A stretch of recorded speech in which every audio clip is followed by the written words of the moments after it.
Welcome to The Explainer. I am your master auditor for today's session. And listen, we're stepping directly into the high-stakes, absolute pressure cooker environment of Cambridge A-level accounting. Specifically, we're zeroing in on paper 9706, and we are doing a complete grade makeover kitchen audit. So if you have ever felt like your accounting essays are just falling completely flat, or you're losing marks and you have literally no idea why, you are absolutely in the right place today. We're going to treat your exam response like a high-end, complex culinary dish that desperately needs a Michelin star makeover. We are going to chop up those bad habits, we're going to throw out those raw, unseasoned paragraphs, and we are going to build a masterclass response completely from the ground up. Now look at this. A senior examiner explicitly stated, and I quote, "Stewardship Directors Responsibilities to Shareholders is one of the most misunderstood areas in accounting." Guys, this right here is a massive mark drop zone. Year after year, candidates walk out of that exam hall thinking, oh yeah, I absolutely nailed the stewardship question, only to see their final grade and realize they completely missed the mark. It's heartbreaking. So to help us demonstrate exactly how to fix this, we're going to follow two of our student apprentices in the kitchen today, Alex and Sam. Now, Alex is the kind of cook who just dumps a massive pile of raw, unanalyzed facts right into the bowl. And Sam? Well, Sam is a fast writer who rushes the prep and completely forgets to answer the specific question that was actually asked. We are going to audit their work live right here to make sure you never, ever make their mistakes. Here is our visual syllabus for today's rigorous audit. 1. The raw ingredients. 2. Inspecting the sour response. 3. The recooking debate. 4. The recipe accelerator. 5. Viewer taste test. And finally, 6. 5-star plating. Let's get right to work. Section 1. The raw ingredients. Okay, before we can even attempt to cook up a high-scoring examination answer, we absolutely must prep our baseline elements. We have to know what we're working with. Stewardship is defined as directors managing resources on behalf of shareholders, requiring systematic analysis and evidence-based reasoning. Now, you can't make a cake without flour, right? And you definitely can't ace Cambridge 9706 without a rock-solid grasp of foundational theories exactly like this one. But here is my ultimate warning, and this is where Alex usually messes up. If you just take this factual definition and dump it onto your exam paper without actually integrating it into the specific scenario they gave you, you will destroy the dish. The examiner doesn't just want to know that you memorized a textbook definition. Anyone can do that. They want to see you apply it. You have to literally prove that you understand exactly how these specific directors are acting as stewards of the shareholders' capital in the exact business context provided in your paper. So, how do they measure that? Well, look at this. This brilliantly illustrates exactly how you are graded on the Michelin dashboard. There are 3 critical slices here, representing your assessment objectives. We have AO1, knowledge and understanding. That's your base ingredients, your raw definitions. Then we have AO2, analysis. That is how you mix and cook those ingredients together. And finally, we have AO3, evaluation. That is your plating, your critical thinking, and your final justified recommendation. The absolute biggest mistake students make, and we see it all the time, is overloading that AO1 slice. They just write down everything they have ever known about directors and shareholders. But successful candidates, they must balance all 3 of these cognitive domains perfectly. If you lack analysis and evaluation, your dish is raw, it's unedible, and the examiner is sending it straight back to the kitchen with a failing grade. Moving on to Section 2, inspecting the sour response. Let's pull out the red pen and dissect a completely botched student paragraph right here. A raw, sour response is almost always purely descriptive. It's vague, it just lists general duties of directors, and it completely lacks any real-world context. It literally tastes sour to an examiner because it misses the core command word entirely. Think about it. If the question specifically asks you to evaluate, and you just describe, you are instantly losing 60% of the available marks right off the top. No way around it. It is an incredibly painful mistake to watch. Now look at the other side. An evaluative argument is cooked to absolute perfection. It links directly to the context of the business. It questions the underlying assumptions. It considers different perspectives, and most importantly, it justifies its decisions with actual hard evidence from the case study. That is the secret sauce.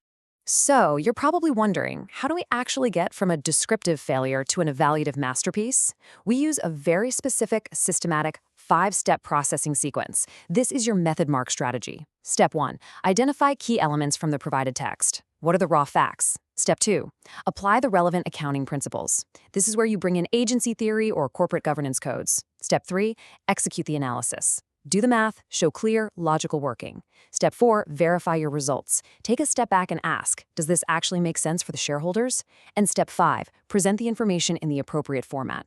Listen, if you follow this exact sequence, you aren't just blindly dumping facts onto a page, you are systematically processing the data exactly the way a Cambridge examiner expects to see it.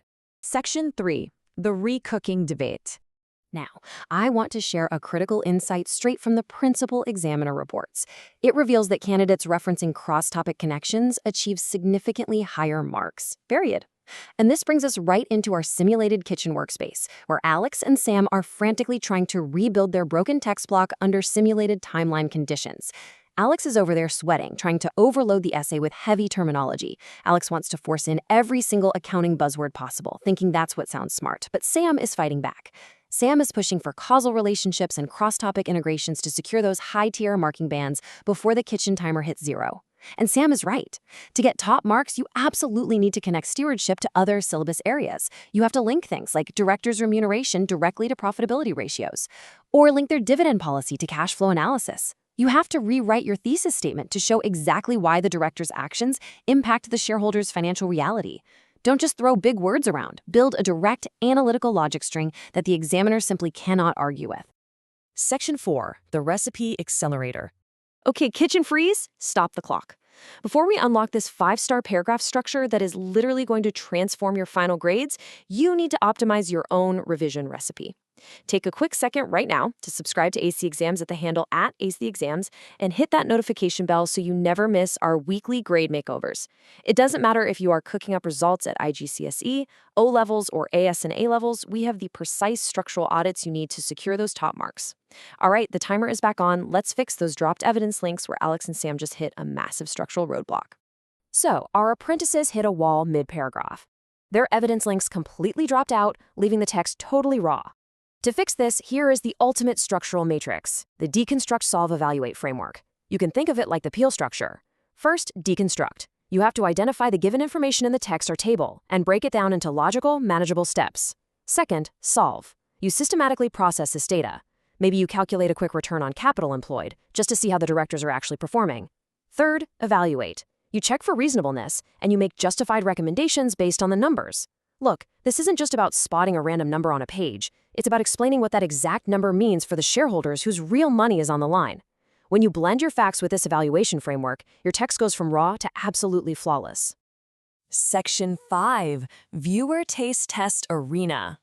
All right, I am handing control over to you. Welcome to Challenge 1, the Visual Ingredient Scan.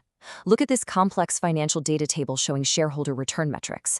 This is exactly the kind of thing you will see on a Cambridge 9706 paper. Imagine a 60-second timer is ticking down right now.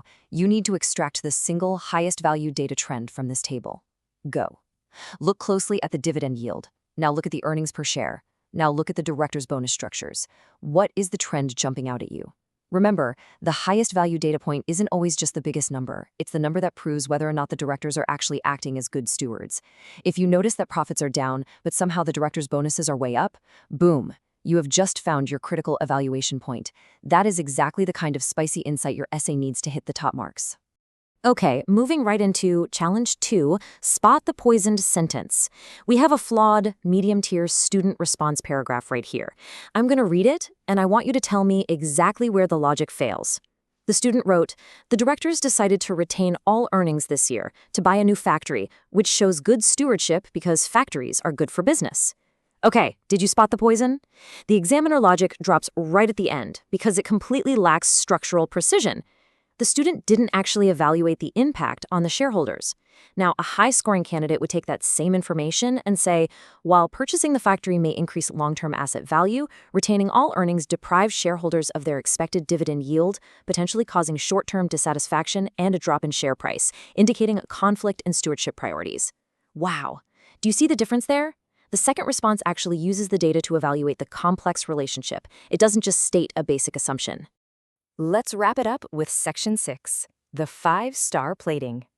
Before we reveal the final transformed response from our apprentices, we need to distill this entire audit session by firing through the top 3 examiner alerts. Listen closely, because these are the principal mistakes that will ruin an otherwise perfect stewardship answer.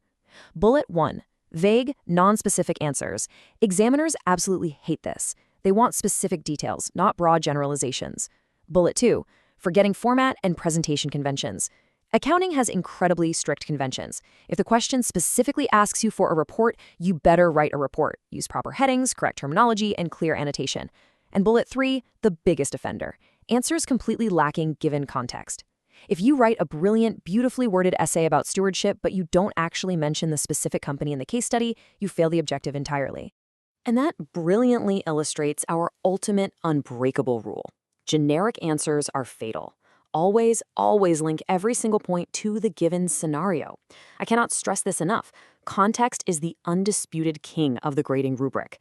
Every single time you make a point about a director's responsibility, you must tie it back to the specific financial data, the specific industry, or the specific shareholder concerns that were mentioned in your exam packet.